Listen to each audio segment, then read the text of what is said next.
One of the most successful groups of the 60s and 70s with 21 top 40 singles and 3 #1 hits over the period, Three Dog Night released its debut album in 1967, armed with the classic Harry Nilsen pen song One. The two surviving members of the band, Chuck Negron and Danny Hutton, tell the story of bringing one of the loneliest songs that you'll ever know to life, next on Professor of Rock.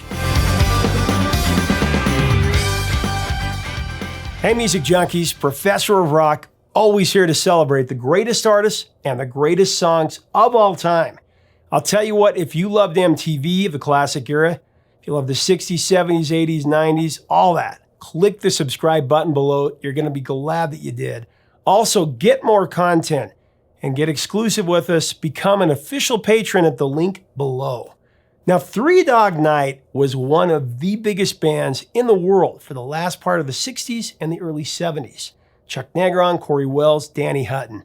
They took turns singing lead, and they were the founding members of this iconic band. They formed in 1967. The lineup was soon supported by Jimmy Greenspoon on keyboards. There's Joe Shermy on bass, Michael Alsop on guitar, and Floyd Sneed on drums. A meticulously tight band if there ever was one. The band was massive in their time. They had 21 top 40 hits and 3 #1 hits, including the classic rock masterpiece, Joy to the World, so many other classics. The band was so big during those years that actually Dunhill Records estimated that they sold over 40 million records in that time frame. That's incredible. That's like Beatles type numbers. The band recorded many songs from some of the best songwriters of the times, including Harry Nilsen, Hoyt Axton, Paul Williams, Randy Newman, even Elton John, as the band recorded an early version of Your Song. When the band recorded their debut album, it was the Harry Nilsen pen song One that put them on the map. It went to the top 5 on the Billboard Hot 100. One is just a haunting song lyrically, but it was dialed up another tenfold by the mesmerizing lead vocal of one Chuck Negron. I was so honored to speak to both Chuck, who sang the original version, and current Three Dog Night leader Danny Hutton about this song and its impact since.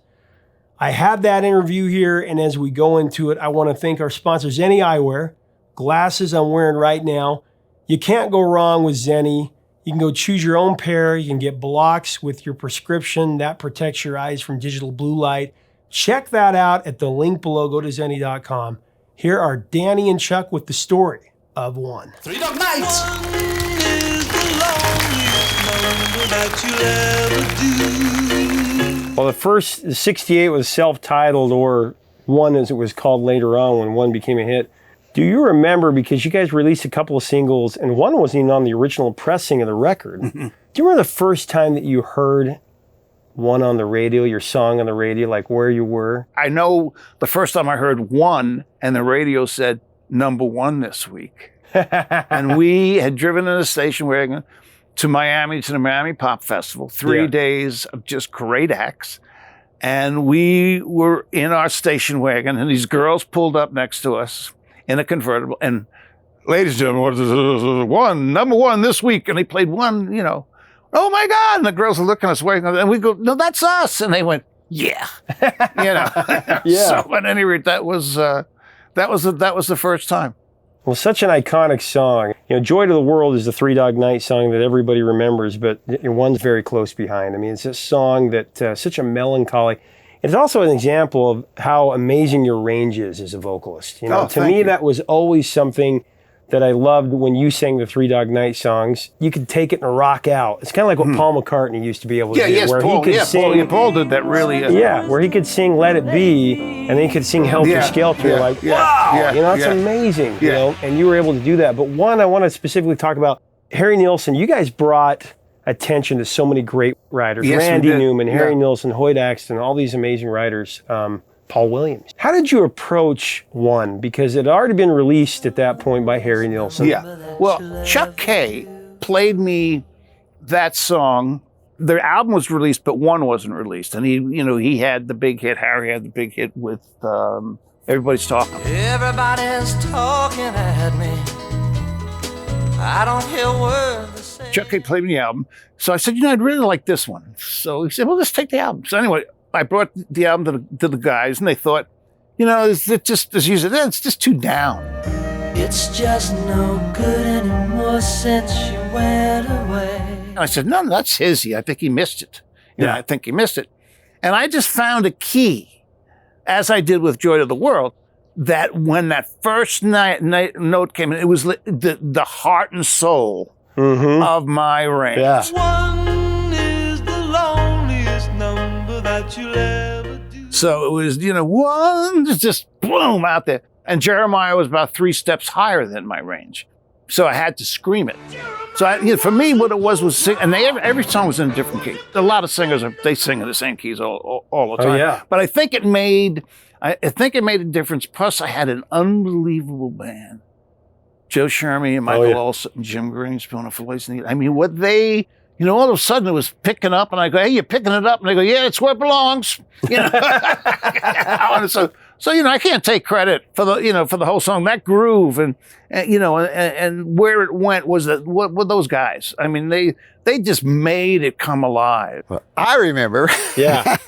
It's going to Gabriel Meckler's had a little apartment, very cool Victorian apartment up on the 2nd floor, and he was doing Steppenwolf at the time, and he played me the song. I thought it was good. And he said, "Oh, come on downstairs." And he had a piano in the garage, and he went, "If you can kind of come up with any lyrics for anything for the song," and he goes, "Ba-dum bum bum dum bum ba-dum bum bum bum bum," and I went, "Oh, I don't know." It was Magic Carpet Ride. Oh yeah, yeah. I had the shot at it, and I went, "What's he playing me this?" This little line, but that's what I remember. He. For the first album, that was one song that we weren't doing live that he brought to the table. Right. It's just no good anymore since you went away. I always was fascinated as a kid. My dad brought me up on these records, and he would tell me about the stories behind the songs. So I would read anything I could, and I remember reading about one, that Harry Nilsen, that it came from, he had a busy signal on the phone. Yeah. And that busy signal was just the loneliest thing you'd ever heard. Yeah. And that's where it kind of came from. Yeah, it was the tempo. He actually did the tempo. Yeah. And that's, it seems like you really, maybe, I don't know if you knew that story, but it seems like you did. Yeah, I did, yeah. Because you took it as a vocalist. The songwriting is one half part of it, but the other part of it is how you interpret that song. And it felt like you were the perfect person to interpret it, because that busy signal. I wanted it to be lonely, and I wanted it to make people kind of feel some stuff they might not want to feel, but I didn't want it to be melancholy. I want it to be this sad song. It could be something that could almost lift you up at the same time. Yes, exactly. So you could go through a couple experiences, and as I said, the band helped me. I would say that some people have used that they covered records. We didn't. We resurrected records. We resurrected songs that had. A lot of great writers are not necessarily good arrangers. And the two closest songs. Here's a song that took me 2 months to write, and that's in their head the big one. And the other one, I just threw it on the album, it took me damn, which is the good one. I know, yeah. We would get albums, except for Tenderness, which was almost a tribute to, it was a good live thing, which was a cover. But remember, Otis covered Frank Sinatra. Oh, yeah. So that was covered by... It had been covered by many people, Yeah, but all the other songs most of them were all failed songs that had come out. They weren't like a hit, and then we covered the hit.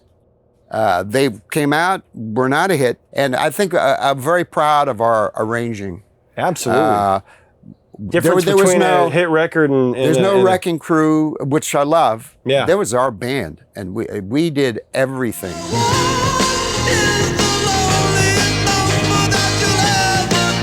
The other thing that was so great is the falsetto. When the song builds and it builds and it builds, and then you just go in there with that falsetto, man. Another one was kind of pretty sweet in the falsetto range. It was almost too low to do falsetto. I mean, my falsetto already gets bigger as I go I go up, but it came out so so sweet. Yeah. I went, oh, that's kind of interesting. I know. You know, and the guy said, "What do you? Sounds great." You know, so we went. You know, we went with it because the singer isn't the best guy to ask. What do you think? I don't know. I don't like that. You know, it's good. Leave it alone. Easy to be hard. I sang it one time, and the producer said, "That's it. Next." And I went, "What are you talking about?" No, I got to do this. That wasn't right. Yeah. And he goes, "I want to tell you something. You just nailed this song. I don't care how much better you do it. This is so real. Oh yeah, I can hear you breathing." And you know, so we went with that. But I wouldn't have. Wow. I wouldn't have. I would have. You know, oh God, now I'm really going to show off. You know, I would have overdone it. The dynamic of that is cool because it comes in and it's not so punch in the face like. It's so It comes in just so. It is. It's subtle but then it builds. You know, it's so good. The other thing that's interesting about that song is it's had such a life. It's had even as big of a life as Joy of the World because it's been used. Your version's been used on so many things like The Simpsons. Yes. You know, you probably saw that. It's the loneliest number since the number one. Magnolia. Yeah. That's a different movie without that song. You know, I'm really surprised. I really wanted to be more involved in that. You know, but they had their own ideas. You know, but that's the way it is. Especially movies, they do what they do. Pretty exciting. Bet you don't get many people my age getting braces. Well, the covers. Amy Mann, of course, did a great version for it in the movie, and the filter, and Dokken. I always remember when I grew up and I was listening to my dad's music, but when I started to get my own identity, I was listening to the heavy metal, and I heard Dokken's version of it. I did it with Dokken. I did a show with them. And really? I did a live show. We were at the same venue, and I don't know which guy it was, but he came on and he said, "We'd really love if you would do it with me." Well, I went, "Shit, let's do it." No one could hear anything. Yeah. You know, it was I know. But it was fun. God, those guys have energy.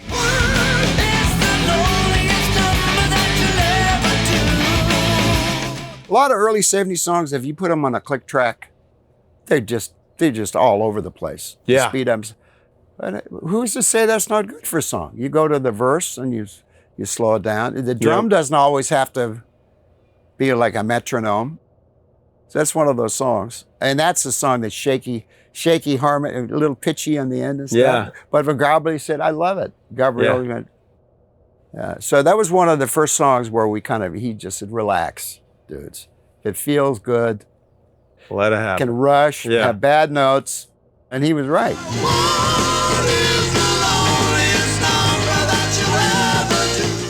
Thank you so much for watching. Please leave us a comment about Danny and Chuck and Three Dog Night below. They had so many classic songs. Seriously, go listen to the playlist below. Do you remember this song, for example? Share your thoughts, share your memories. We have more stories behind the great Three Dog Night songs. You can also check us out on Patreon, be the first to see these. If you like this content, we'd love for you to subscribe to this channel. If you want to get ingrained in the music of this legendary band, like I said, check out the playlist below. See our Amazon links. Until next time, 3 chords and the truth, my friends. Have a happy new year.